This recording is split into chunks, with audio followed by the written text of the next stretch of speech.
Hello friends, दिशा course में आपका स्वागत है। इंडियन कॉन्ट्रैक्ट एक्ट 1872 की तीसरी वीडियो में आपका बहुत बहुत स्वागत है। पिछली वीडियो में हमने सेक्शन 3, सेक्शन 4, सेक्शन 5 और section 6 of Indian contract act 1872 के बारे में पढ़ा। अब हम सेक्शन 6, सेक्शन 7, सेक्शन 8 और सेक्शन 9 के बारे में पढ़ेंगे।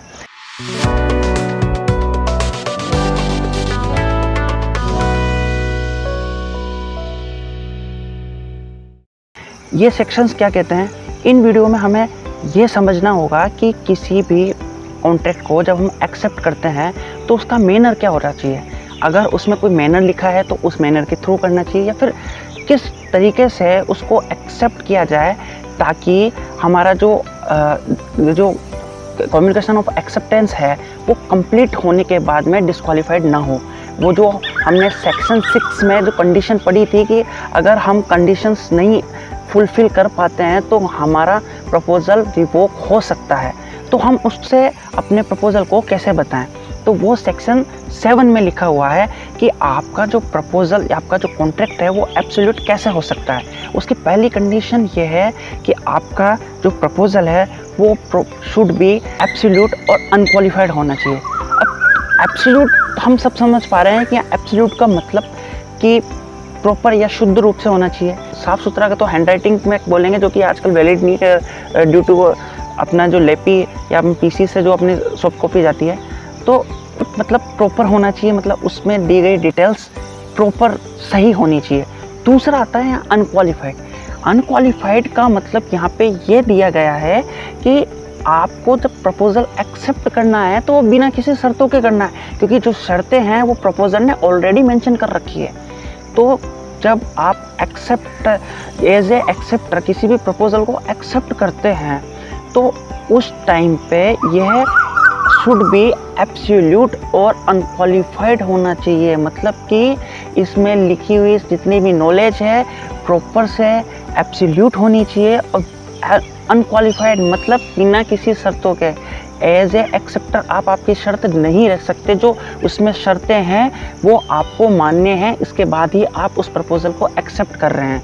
तो यहाँ एक्सेप्टर की तरफ से कोई शर्तें रखने का कोई मतलब होता ही नहीं है। सेकंड, इस सेक्शन 7 में ये लिखा हुआ है कि कोई भी जो कॉन्ट्रैक्ट है उसको हम जब एक्सेप्ट करते हैं या फिलअप करते हैं तो उसको एक प्रॉपर मैनर में ही करना चाहिए। अगर उसमें कोई मैनर नहीं लिखा होता है तो एक रीज़नेबल मैनर, जो एक स्टैंडर्ड है, उसमें उसको एक्सेप्ट करो। नहीं तो मोस्टली हर प्रपोज़ल में एक मैनर लिखा होता है, उस मैनर के अकॉर्डिंग उसको फुलफ़िल कर दो। अगर कोई एक्सेप्टर उस प्रपोज़ल के मैनर के अकॉर्डिंग उसको फुलफ़िल नहीं करता है तो देन प्रपोज़र के पास में एक ऑप्शन होता है, वो रीज़नेबल टाइम के अंदर उस एक्सेप्टर से कम्युनिकेट करके उसको इंसिस्ट कर सकता है कि आप इसको प्रिस्क्राइब मैनर में भेजें, तभी ये एक्सेप्ट होगा। बट अगर प्रपोज़र इस पूरे प्रोसेस को रीज़नेबल टाइम में, जिसमें वो इंसिस्ट करे एक्सेप्टर को प्रिस्क्राइब मैनर में भेजने के लिए, करने में फेल हो जाता है या फिर वो नहीं करता है, तो यहाँ पे प्रपोज़र की तरफ से उस प्रपोज़ल को एक्सेप्ट मान लिया जाएगा। तो यह सेक्शन 7 था, जो हमें सिर्फ इतना सा छोटा सा सेक्शन था, ये हमें ये बता रहा था कि कोई भी जो सेक्शन 6 की थर्ड पॉइंट था, जो थर्ड पॉइंट हमने ये पढ़ा था कि कोई भी प्रपोज़ल ऑटोमेटिक कैंसिल हो जाएगा अगर एक्सेप्टर उसकी कंडीशंस को फुलफ़िल ना करे। तो उसकी एक कंडीशन ये भी आती है जो हमने सेक्शन 7 में पढ़ी। तो आई होप आपको सेक्शन 7 की ये जो छोटी सी कंडीशंस थी वो आपको समझ में आ गई होगी। अब हम चलते हैं सेक्शन 8 की तरफ। Section 8 of Indian contract act 1872 क्या कहता है। Section 8 of Indian contract act 1872 हमें ये बताता है कि कोई भी प्रपोज़ल कब एक्सेप्ट होता है। पहला तो तब जबकि प्रपोज़ल में मेंशन सारी कंडीशन को एक्सेप्टर के द्वारा परफॉर्म कर दिया जाए, तब एक्सेप्ट होगा। दूसरा, एक हमने रेसिप्रोकल प्रॉमिस के बारे में पढ़ा था। रेसिप्रोकल प्रॉमिस वो कि जो दो पार्टीज या दो से ज़्यादा पार्टीज़ के बीच में म्यूचुअल कंसिडरेशन के बेसिस पे प्रपोज़ल एक्सेप्ट होता है। तो वही, तो दूसरा कंडीशन यही लिखी हुई है कि जब एक्सेप्टर के द्वारा म्यूचुअल कंसिडरेशन पे, जब रेसिप्रोकल प्रॉमिस में जो कि प्रपोजल में वो ऑफ़र करते हैं, जब म्यूचुअल कंसिडरेशन हो जाता है ना रेसिप्रोकल प्रॉमिस के अंदर, तब भी कोई भी प्रपोजल एक्सेप्ट हो जाता है। तो सेक्शन 8 यही बताता है कि किसी भी प्रपोजल या किसी भी कॉन्ट्रैक्ट का एक्सेप्टेंस किस केस में या कब कंप्लीट होता है। ये छोटा सा एक सेक्शन 8 था।